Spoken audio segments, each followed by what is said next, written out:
অক্টোবৰৰ পৰা শ্ৰমিকৰ দৈনিক মজুৰি বৃদ্ধি পাব। ৰাজমিস্ত্ৰীকে ধৰি ঔদ্যোগিক প্ৰতিষ্ঠানত কাম কৰা শ্ৰমিকৰ মজুৰি বৃদ্ধিৰ সিদ্ধান্ত। শ্ৰম মন্ত্ৰালয়ৰ তৰফৰ পৰা এই নিৰ্দেশনা আহিছে। দক্ষতাপূৰ্ণ শ্ৰমিকৰ দৈনিক ন্যূনতম মজুৰিৰ হাৰ 1035 টকালৈ বৃদ্ধি। ভাৰতত এসময়ত 10,000 টকাৰ নোট আছিল, অৰ্থাৎ 10,000 টকীয়া নোট আছিল। যেনেকৈ 2,500 টকীয়া নোট থাকে, ঠিক তেনেকৈ 10,000 টকীয়া নোট আছিল।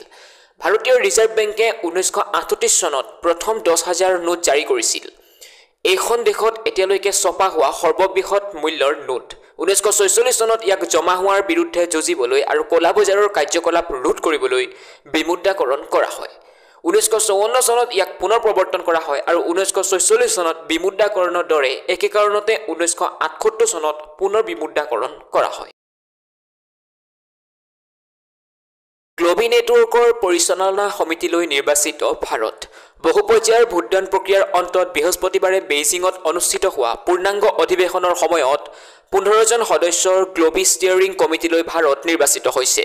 পৰিচালনা সমিতিৰ সদস্য হিচাপে ভাৰতে দুৰ্নীতি আৰু সম্পত্তি পুনৰুদ্ধাৰৰ বিৰুদ্ধে বিশ্বব্যাপী কাৰ্যসূচী গঢ় দিয়াত গুৰুত্বপূৰ্ণ ভূমিকা পালন কৰিব।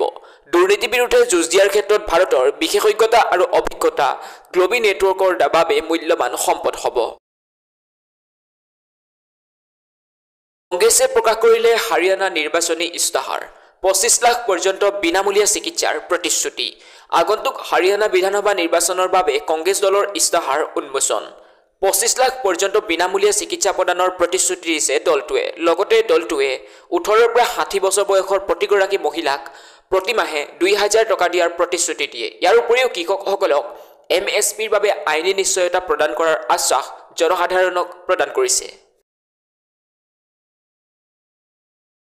IIM লক্ষ্ণৌৱে 2025 চনৰ QS বিজনেছ মাষ্টাৰ্ছৰ ৰেংকিঙত 4ৰ্থ স্থান লাভ কৰে। IIM লক্ষ্ণৌৰ স্নাতকোত্তৰ প্ৰগ্ৰেম ইন মেনেজমেণ্ট অৰ্থাৎ PGP ভাৰতৰ ভিতৰত 4ৰ্থ আৰু এছিয়াৰ ভিতৰত 10ৰ ভিতৰত QS বিজনেছ মাষ্টাৰ্ছ ৰেংকিং 2025ত স্থান লাভ কৰে। দুবছৰীয়া এই কাৰ্যসূচীয়ে ছাত্ৰ-ছাত্ৰীসকলক ভৱিষ্যতৰ সংস্থাসমূহৰ নেতৃত্ব দিবলৈ গুৰুত্বপূৰ্ণ ব্যৱসায়িক দক্ষতাৰে গঢ়ি তোলে। জুনিয়ৰ NTR দেৱৰাই ভাৰতৰ প্ৰথম দিনটোতে 82 কোটি টকা উপাৰ্জন কৰে। জুনিয়ৰ NTR অভিনীত ছবি দেৱৰাই ভাৰতত শ্ৰদ্ধা কাপুৰ আৰু ৰাজকুমাৰ ৰাওৰ স্ত্ৰী টুৰ মুকলি দিনৰ সংকলন অতিক্ৰম কৰিলে। চাক নীলকৰ মতে শুকুৰবাৰে দেৱৰাই 82 কোটি টকাৰ ওপৰত সংগ্ৰহ কৰাৰ বিপৰীতে স্ত্ৰী টুৱে 54.35 কোটি টকা উপাৰ্জন কৰিছিল। কিন্তু বিশ্বজুৰি 172 কোটি উপাৰ্জন কৰাৰ পিছতো দেৱৰাই প্ৰভাস অভিনীত কল্কি 2898 AD বিশ্বব্যাপী প্ৰথম দিনৰ সংকলনক অতিক্ৰম কৰিব নোৱাৰিলে, যিটো 191.5 কোটি আছিল। দীপাৱলী দুৰ্গা পূজাৰ বাবে দেশত চলিব প্ৰায় 6,000 বিশেষ ৰেল। ৰেলৱে প্ৰায় 6,000 বিশেষ ৰেল চলাব, যিয়ে দুৰ্গা পূজা, দীপাৱলী আৰু ছট পূজাৰ বাবে যাত্ৰা কৰা প্ৰায় 1 কোটি যাত্ৰীক সেৱা আগবঢ়াব। ইয়াৰ উপৰিও ৰেলৱে 20খন ডবাযুক্ত বন্দে ভাৰত বিশেষ ৰেল প্ৰৱৰ্তন কৰিব আৰু 108খন ৰেলত সাধাৰণ ডবা বৃদ্ধি কৰিব, যাৰ ফলত যাত্ৰীসকলৰ বাবে আৰাম আৰু সুবিধা বৃদ্ধি পোৱাটো নিশ্চিত হ'ব। গৱেষণাৰ তথ্যত প্ৰকাশ পাইছে যে IVF শিশুৰ হৃদযন্ত্ৰৰ গুৰুতৰ বিসংগতি হোৱাৰ সম্ভাৱনা বেছি। IVFৰ দৰে সহায়ক প্ৰজনন প্ৰযুক্তিৰ জৰিয়তে জন্ম হোৱা শিশুৰ হৃদযন্ত্ৰৰ সম্ভাৱ্য মাৰাত্মক বিসংগতি হোৱাৰ সম্ভাৱনা দুগুণ বেছি বুলি এক অধ্যয়নত প্ৰকাশ পাইছে। শিশুটি যদি যমজ সন্তান হয় তেন্তে এই আশংকা আৰু অধিক বৃদ্ধি পায় বুলি গৱেষকসকলে জানিবলৈ দিছে। OCI অৰ্থাৎ অভাৰচিজ চিটিজেন্স অফ ইণ্ডিয়া কাৰ্ডধাৰীৰ বাবে কোনো নতুন পৰিৱৰ্তন কৰা হোৱা নাই। ভাৰতৰ বহিৰাজ্যৰ নাগৰিকত্ব অৰ্থাৎ অভাৰচিজ চিটিজেন্স অফ ইণ্ডিয়া কাৰ্ডধাৰীৰ ওপৰত নিষেধাজ্ঞা আৰোপ কৰা বুলি ভুৱা তথ্য বিয়পাই অনলাইনত কিছু বাতৰি প্ৰকাশ পোৱাৰ পিছতে নিউয়ৰ্কত থকা ভাৰতীয় কনচুলেট জেনেৰেলে এক পৰামৰ্শ জাৰি কৰিছে। ইয়াত কোৱা হৈছে যে ভাৰতীয় আমেৰিকান লোকসকলক ইয়াৰ দ্বাৰা জনোৱা হৈছে যে OCI কাৰ্ডধাৰীৰ বাবে শেহতীয়াকৈ কোনো নতুন পৰিৱৰ্তন কৰা হোৱা নাই। ইজৰাইলৰ আক্ৰমণত নিহত হিজবুল্লাহৰ মুৰব্বী হাছান নাছাৰুল্লাহ। ইজৰাইলে লেবাননৰ বেইৰুটৰ হিজবুল্লাহৰ মুখ্য কাৰ্যালয়ক লক্ষ্য কৰি বিমান আক্ৰমণ চলোৱাৰ কেইঘণ্টামানৰ পিছতে শনিবাৰে নিশ্চিত কৰে যে হিজবুল্লাহৰ মুৰব্বী হাছান নাছাৰুল্লাহ নিহত হৈছে। IDF-এ কয় যে হাছান নাছৰুল্লাহ আৰু বিশ্বক আতংকিত কৰিব নোৱাৰে শনিবাৰে ইজৰাইলে প্ৰায় 5 ঘণ্টা ধৰি বিমান আক্ৰমণ চলায় আৰু এই আক্ৰমণত নিহত হয় হিজবুল্লাহৰ মুৰব্বী হাছান নাছৰুল্লাহ এক অধ্যয়নত প্ৰকাশ পাইছে যে কোভিড মহামাৰীয়ে পৃথিৱীখনক ক্ৰিয়েটৰ ইকনমিলৈ ৰূপান্তৰিত কৰিলে 5 কোটি ক্ৰিয়েটৰে বিশ্বজুৰি 5 বিলিয়নতকৈ অধিক ছ'চিয়েল মিডিয়া ব্যৱহাৰকাৰীক জড়িত কৰিলে ডিজিটেল কণ্টেণ্টৰ চাহিদা বৃদ্ধি পোৱাৰ লগে লগে 2026 চনৰ ভিতৰত সামাজিক বাণিজ্য অৰ্থাৎ ছ'চিয়েল বিজনেছে $2 ট্ৰিলিয়ন হ'ব বুলি প্ৰকল্প কৰা হৈছে যিয়ে ডিজিটেল প্লেটফৰ্ম আৰু ক্ৰিয়েটৰ ইকনমি পৰিৱৰ্তনক উজ্জ্বল কৰি তুলিছে এই বিৱৰ্তনে বহুতৰে বাবে কণ্টেণ্ট সৃষ্টিক এক কাৰ্যকৰী কেৰিয়াৰ পথ কৰি তুলিছে পাকিস্তানী ছবি দ্য লিজেণ্ড অফ মৌলা জাট ভাৰতত মুক্তি নাপাব বুলি ANI প্ৰকাশ কৰিছে ইয়াৰ পূৰ্বে পঞ্জাৱত ছবিখন উপলব্ধ হ'ব বুলি বাতৰি প্ৰকাশ পাইছিল জানিব পৰা মতে 2019 চনৰ পৰা পাকিস্তানত ভাৰতীয় ছবিৰ অনুমতি নোপোৱাৰ বাবে ভাৰতত ছবিখন মুক্ত নিদিয়াৰ সিদ্ধান্ত লৈছে বুলি ANI লগতে কয়